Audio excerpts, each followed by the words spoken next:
जय श्री स्वामी समर्थ. मिथुन राशीच्या जातकांसाठी हा आठवडा संवाद, धाडस, कामातील सक्रियता, आर्थिक संधी आणि नवीन संपर्क यामुळे विशेष ठरेल. मंगळ संपूर्ण आठवड्यात मिथुन राशीतून प्रवास करत असल्यामुळे तुमची ऊर्जा, निर्णय क्षमता आणि कृतिशीलता वाढेल.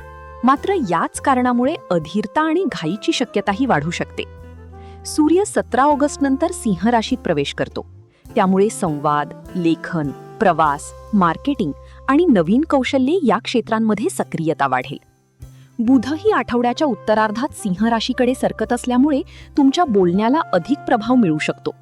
परंतु महत्त्वाच्या संदेशांमध्ये किंवा कागदपत्रांमध्ये तपशील तपासणे आवश्यक राहील. या कालावधीत बुधाच्या स्थितीमुळे संवादातील चुका टाळण्याचा सल्ला दिला जातो. नोकरी करणाऱ्यांसाठी हा आठवडा व्यस्त पण परिणामकारक राहू शकतो.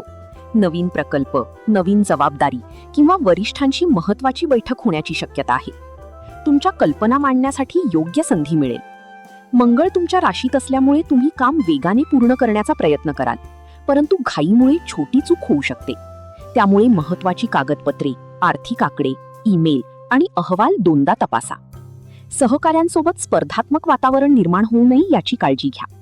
तुमची क्षमता दाखवताना इतरांच्या योगदानाचा आदर करा. नोकरी शोधणाऱ्यांना ऑनलाईन अर्ज, मित्र किंवा व्यावसायिक संपर्कातून संधी मिळू शकते. व्यवसायाच्या दृष्टीने हा आठवडा विशेष सक्रिय आहे. मंगळ मिथुनेत असल्याने विक्री, मार्केटिंग, डिजिटल काम, सोशल मीडिया, जाहिरात, शिक्षण, लेखन, प्रवास किंवा कम्युनिकेशनशी संबंधित व्यवसायांना फायदा होऊ शकतो. नवीन ग्राहकांशी संपर्क वाढेल. व्यवसाय विस्ताराचा विचार करणाऱ्यांना नवीन कल्पना सुचतील. मात्र प्रत्येक कल्पना लगेच प्रत्यक्षात आणू नका. एका वेळी एक योजना पूर्ण करा. भागीदारीत मतभेद झाल्यास संवादातून तोडगा काढा. ग्राहकांशी बोलताना आश्वासने देताना काळजी घ्या. व्यावसायिक करारातील अटी स्पष्टपणे वाचा. आर्थिक बाबतीत उत्पन्नाच्या नवीन मार्गांचा विचार करता येईल.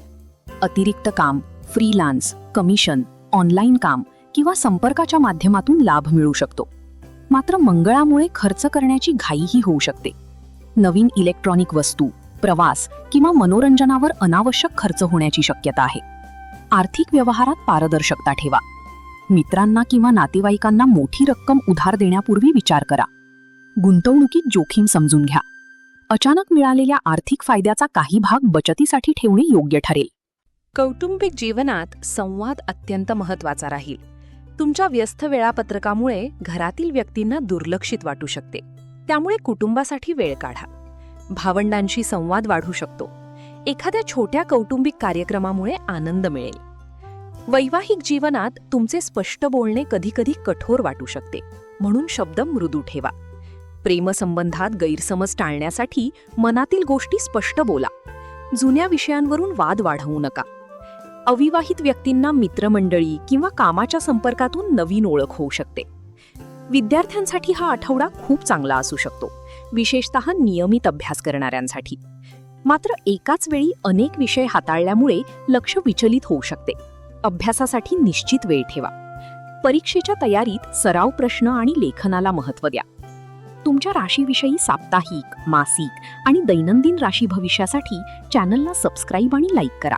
कॉमेंटमध्ये जय श्री स्वामी समर्थ लिहा.